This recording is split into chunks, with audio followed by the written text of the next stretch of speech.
Hello friends, திலகா கிச்சன்லேருந்து திலகா பேசுகிறேன். இன்றைக்கி வியாழக்கிழமை ஒரு வெஜ் மீல்ஸ் பார்க்க போகிறோம். என்னென்ன சமைக்க போகிறேன்னு சொல்கிறேன். வாழைத்தண்டு கட் பண்ணி வச்சுருக்கேன்,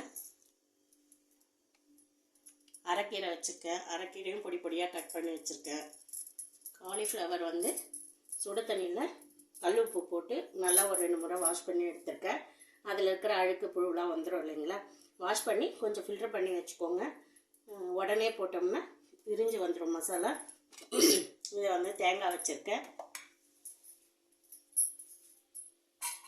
ஸ்டவ் ஆன் பண்ணிக்கலாம். சாதத்துக்கு தண்ணி வச்சுருக்கேன்.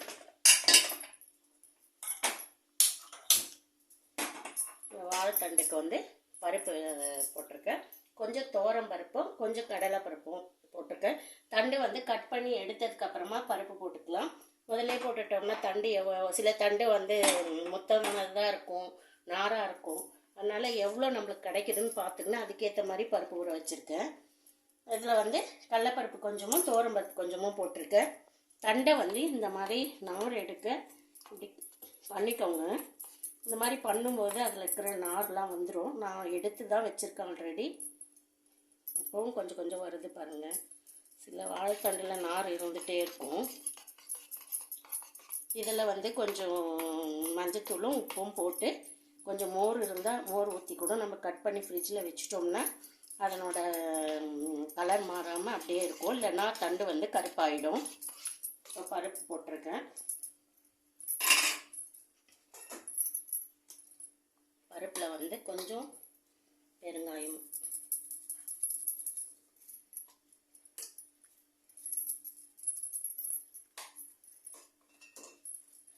கொஞ்சம் மஞ்சள் பொடி போட்டுக்கலாம்.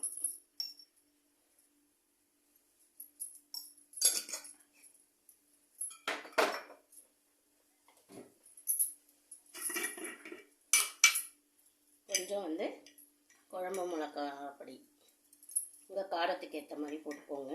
சும்மா ஒரு நிறைய போடணும்னு இல்லை, ஒரு 1.5 டீஸ்பூன் போட்டால் போதும்.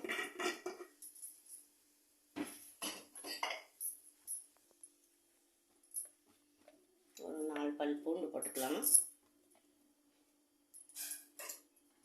ஒரு பச்சை மிளகாய் 2 கீரி போட்டுக்கிறேன். 2 வெங்காயம் இதில் போட்டுக்கலாம்.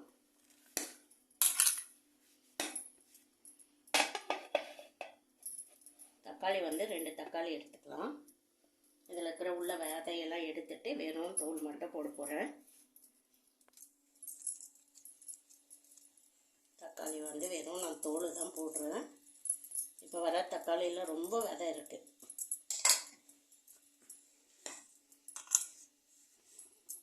போட்டுக்கலாம்.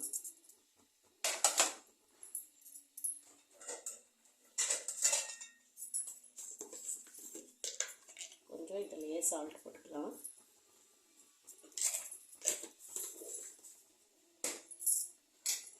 ஒரு 2 நிமிஷம் அந்த பருப்பு கொஞ்சம் சூடாகட்டும். அதுக்குள்ளே நம்ம இதில் இருக்கிற நாரெல்லாம் கொஞ்சம் எடுத்துகிட்டு வந்துடலாம். ஏற்கனவே எடுத்து வச்சுருந்தா இருந்தாலும் அந்த சூடாகிறதுக்குள்ளே எடுத்து வச்சுருவேன்.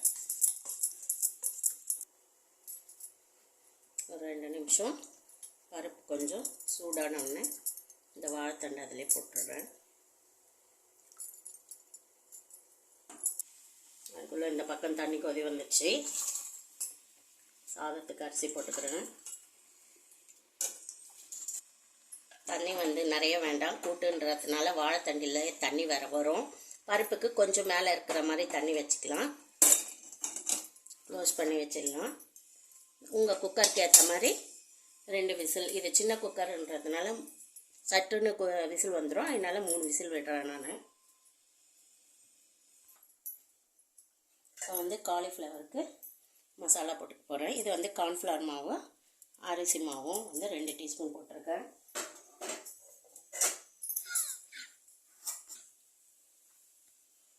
கடல மாவு ஒரு கைப்பிடி போட்டுக்கிறேன். நம்ம எவ்வளோ பூ வச்சுருக்கோமோ அதுக்கேற்ற மாதிரி போட்டுக்கோங்க. இஞ்சி பூண்டு பேஸ்ட்டு ஒரு 1.5 டீஸ்பூன் போட்டுக்கலாம்.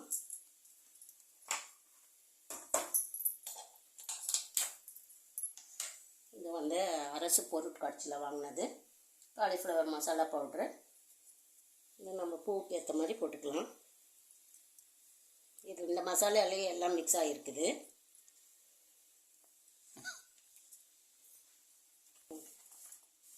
நல்லா மிக்ஸ் பண்ணிக்கலாம். இந்த பூ வந்து போட்டுக்கலாம். தண்ணி ஃபில்டர் பண்ணி தான் வச்சுருக்கேன்.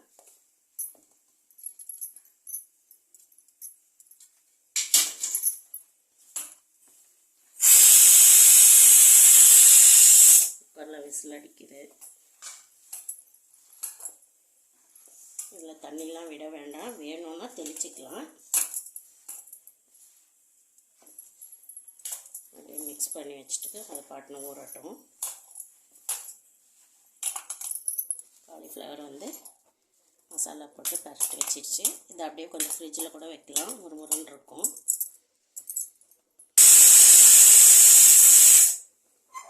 மூணு விசில் வந்துடுச்சு.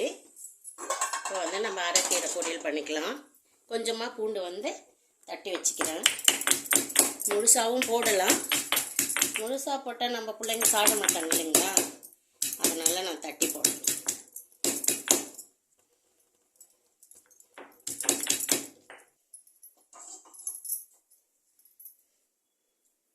நிறைய எண்ணெய் வேணாம், ஒரு 2 டீஸ்பூன் போதும் கீரைக்கு.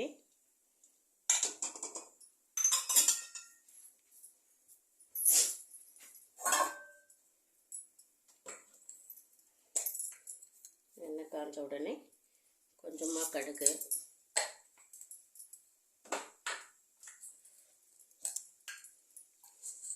உளுத்தம்பருப்பு ஒரு 2 டீஸ்பூன் போட்டுக்கலாம். பருப்பு பிடிக்காதுங்க, கொஞ்சமாக கூட போட்டுக்கோங்க.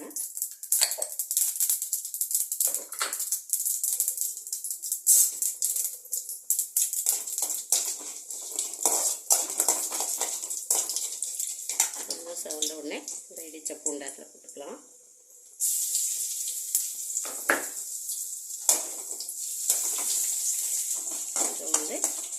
பூண்டு சவக்கட்டும். கொஞ்சமாக சீரகம் போட்டுக்கலாம்.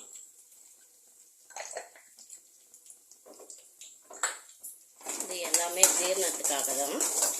சில பேர் கீரை சாப்பிட்டோன்னா செரிமானம் ஆகலன்னு சொல்லுவாங்கல்ல, அதனால் சீரகம் போட்டுக்கிறோம். வாசனையாகவும் இருக்கும், ஜீரணமும் ஆகும். ஒரு வெங்காயம் குட்டி குட்டியாக கட் பண்ணி வச்சுருக்கேன், அதை மிக்ஸ் பண்ணிக்கலாம்.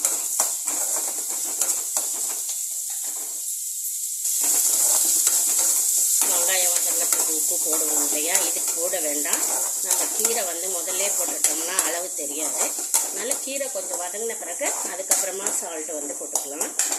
இது பச்சை மிளகாய் வந்து 3 பச்சை மிளகாய் எடுத்துருக்கேன். காரம் இல்லை, இது 3 போடுறோம். பச்சை மிளகாய் சாரி காஞ்ச மிளகாய். கொஞ்சம் வதங்கட்டும். வந்து பார்த்துட்டு போகிறேன், நீ என்ன பண்ணுறேன், அவளுக்கு என்ன பண்ணுறேன்ட்டு எதுக்கு வந்து பார்த்துட்டு போனா. இல்லை காலிஃப்ளவர் மசாலா போட்டு நம்ம பண்ணோம் இல்லையா, அது வந்து அவள் சிக்கனுன்னு நினச்சிட்டா. அதனால வந்து எட்டி பார்த்துட்டு போகிறேன், நம்மளை விட்டுட்டு சாப்பிட போகிறாங்க அப்படின்னு சொல்லிட்டுங்க.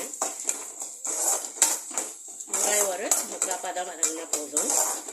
கீரை வந்து நல்லா அலசிக்கோங்க. 2 3 வாட்டி 4 வாட்டி கூட அலசிக்கோங்க. கீரையை பொறுத்த வரைக்கும் கொஞ்சம் போட்டு ஊற கூட வச்சுக்கலாம். நம்ம துணி துவைக்கிற மாதிரி ப்ரெஷ்லாம் போட வேண்டாம், தண்ணி போட்டு நல்லா ஊற வச்சிடலாம் கீரையை. அதுக்கப்புறமா நம்ம வாஷ் பண்ணோம்னா நம்ம கீரை சாப்பிட்றது ஹெல்த்தியாக இருக்கும். மணல் இருக்கும், அதில் அழுக்கு தண்ணி ஸ்மெல் வரும். அதனால் கீரையை வந்து நல்லா வாஷ் பண்ணிக்கோங்க. வாஷ் பண்ணி ஃபில்ட்ரு பண்ணி வச்சுக்கோங்க. ஆனால் கீரையில் பாருங்கள் நல்லா தண்ணி வருது. நான் ஃபில்ட்ரு பண்ணி வச்சுருக்கேன், அப்போயும் இவ்வளோ தண்ணி இருக்குது. தண்ணி இருக்கக்கூடாது. கீரைக்கு வந்து நம்ம தண்ணியே ஊற்றக்கூடாது, தண்ணியை வந்து தெளித்து தான் யூஸ் பண்ணணும். இந்த கீரைக்கு வந்து தேங்காய் வச்சுருக்கேன். இவ்வளோ தேங்காய் இல்லை, இது வாழைத்தண்டு கூட்டுக்கும் அரைக்க போகிறேன். அதனால் ஃபஸ்ட்டு கொஞ்சம் போட்டு ஒரு இது பல்ஸ் கொடுத்துட்டு கொஞ்சமாக தேங்காய் கீரைக்கு எடுத்துக்கிட்டு அதுக்கப்புறமா வாழைத்தண்டுக்கு வந்து பேஸ்ட்டு மாதிரி அரைக்க வேண்டாம், கொஞ்சம் குறைன்னே அரைச்சிக்கலாம். இப்போ இதை அரைச்சி எடுத்துகிட்டு வந்துட்டேன். பார்க்கும்போது எவ்வளோ கீரை இருந்தது, எவ்வளோன்னு ஆயிடுச்சு பாருங்கள். இப்போ இதுக்கு தேவைக்கேற்ற உப்பு போட்டுக்கலாம். கீரையில் மட்டும் நிறைய உப்பு போட்டுறாதீங்க, வேணுன்னா அப்புறம் கூட போட்டுக்கலாம்.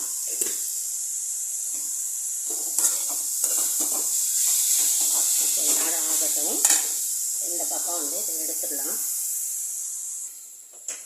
இந்த தூக்கி இந்த பக்கம் போட்டுட்டு வாழைத்தண்டு வந்து தாளிச்சிடலாம். இப்படி போட்டுக்கலாம்.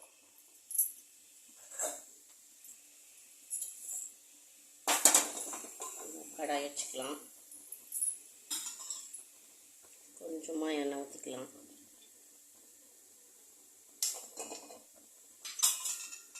இதை தாளிக்கிறதுக்கு முன்னாடி ஓப்பன் பண்ணிக்கலாம். நிறைய பேர் நினைக்கிறாங்க இந்த மாதிரி வளையத்தை மேலே வச்சோம்னா ஒர்க் அவுட் ஆகாதுன்னு. எனக்கு ரொம்ப பர்ஃபெக்டாக இருக்குங்க. பாருங்கள், ஒரு பொட்டு தண்ணி வரல. அது தண்ணி வந்து நம்ம எந்த அளவு பருப்பை ஊற வைக்கிறோம், எவ்வளோ தண்ணி வைக்கிறோன்றதை பொறுத்து தான் வந்து உங்களுக்கு குக்கரை விட்டு தண்ணி வெளியே வரும். நீங்கள் கரெக்டான அளவு வச்சிங்கன்னா தண்ணி வந்து வெளியே வராது. ரெகுலராக இந்த மாதிரி ஃபாலோ பண்ணுறேன். எனக்கு கரெக்டாக இருக்குது, வெளியே வர்றது கிடையாது. இதை ஓப்பன் பண்ணிவிட்டு மிக்ஸ் பண்ணிக்கலாம். தண்ணி எவ்வளோ இருக்குதுன்னு பார்த்துக்கலாம். தண்ணி இருக்குது பாருங்கள், கொஞ்சமாக தான் விட்டேன் நான், அதுலேயுமே இவ்வளோ தண்ணி இருக்குது. காரம் வந்து நீங்கள் செக் பண்ணிக்கோங்க இருக்கான்னு. அதுக்கேற்ற மாதிரி வந்து நம்ம தாளிச்சிக்கலாம். காஞ்ச மிளகாய் போட்டு தாளிச்சிக்கலாம். காரம் நல்லாவே இருக்குது.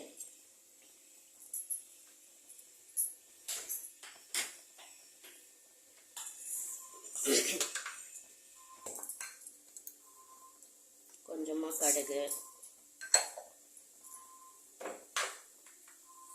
ஒரு 1/2 டீஸ்பூன் உளுந்து,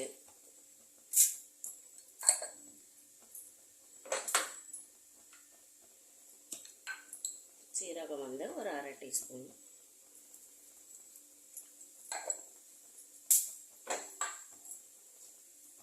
காஞ்ச மிளகாய் 2 எடுத்திருக்கேன்.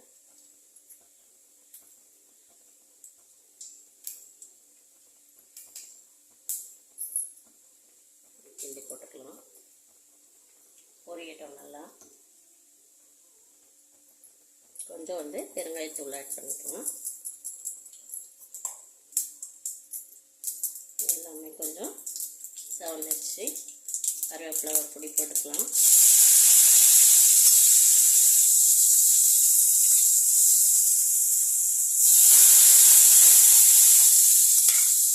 தண்ணி வந்து கொஞ்சம் வந்து வத்தட்டும், பொடி வத்தம்.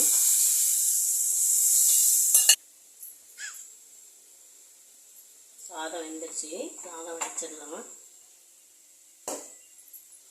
கடாயை தூக்கி இந்த பக்கம் போடுறது, இதே வேலையாக போச்சுங்க. இதை தூக்கி அங்கே போடுறது. இதை வந்து ரசம் வந்து நேற்று ரசம் நாங்கள் 2 நாளைக்கு ஒரு வாட்டி தான் வைப்போம். வாரத்தில் ஒரு நாள் கூட தான் வைப்போம். ரசம் நிறைய சாப்பிட மாட்டோம். இப்போ இந்த சாதத்தை வெடிச்சுக்கலாம்.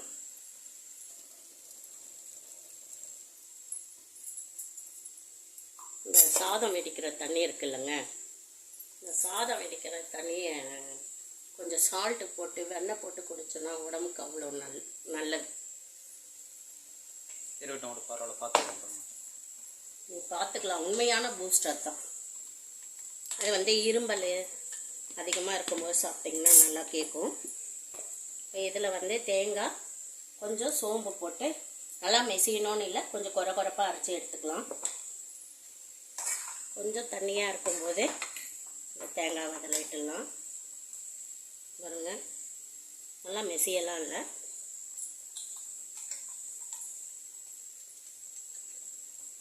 வீட்டுக்கு போய் தேங்காவா அப்படின்னு சில பேர் யோசிப்பீங்க. இந்த மாதிரி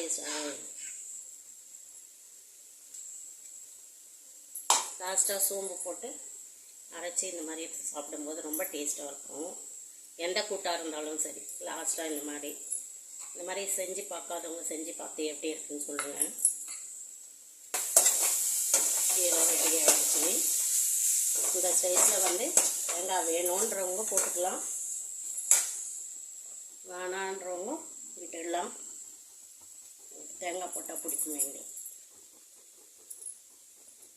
அதனால் தேங்காய் கொஞ்சம் போட்டிருக்கேன். ஒரு நிமிஷம் மிக்ஸ் பண்ணிவிட்டு இந்த டைமில் கொஞ்சம் காரம் வேணும்னா மிளகுத்தூள் கூட ஆட் பண்ணிக்கலாம். இது ரெடி ஆனவுடனே சுட சுட சாதம் போட்டு ஒரு பொடி கீரை போட்டு அதில் பிசைஞ்சு சாப்பிட்டா கூட கோல்டு ஈஸியாக போயிடும். ஒரு நிமிஷம் இருக்கட்டும். இதுவும் வந்து நல்லா மிக்ஸ் ஆகிட்டோம். ரொம்ப கொதிக்கணும்னு அவசியம் இல்லை. ஒரு கொதி வந்தால் ஆஃப் பண்ணிடலாம். அரைக்கீரை பொரியல் ரெடி ஆகிடுச்சு. இதை ஆஃப் பண்ணிடலாம்.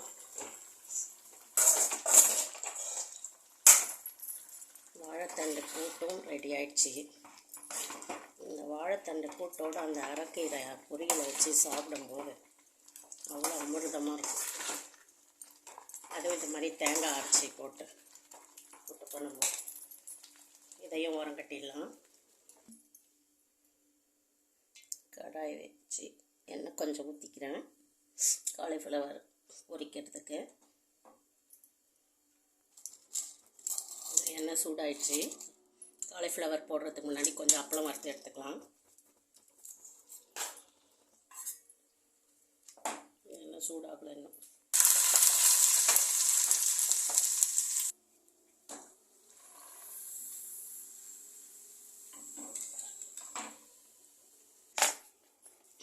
இந்த அப்பளம் வறுத்தாச்சு. காலிஃப்ளவர் பொரிச்சு எடுத்துக்கலாம்.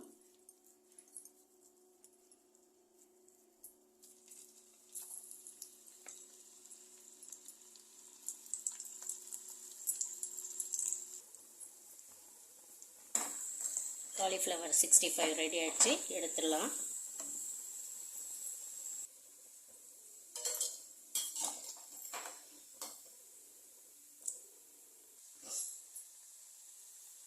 காலிஃப்ளவர் எல்லாம் பொரிச்சாச்சு. இன்றைக்கி எங்கள் வீட்டில் என்ன சமையல் பார்க்கலாம் வாங்க. சுட சுட ஆவி பறக்க பறக்க ஒயிட் ரைஸ், காலிஃப்ளவர் 65, அரைக்கீரை பொரியல், தோரம்பருப்பு கடலைப்பருப்பு போட்டு வாழைத்தண்டு கூட்டு பண்ணியிருக்கேன், ரசம், அப்பளம். எங்கள் வீட்டு சமையல் இன்னைக்கு. வாங்க நீங்களும் சாப்பிடலாம்.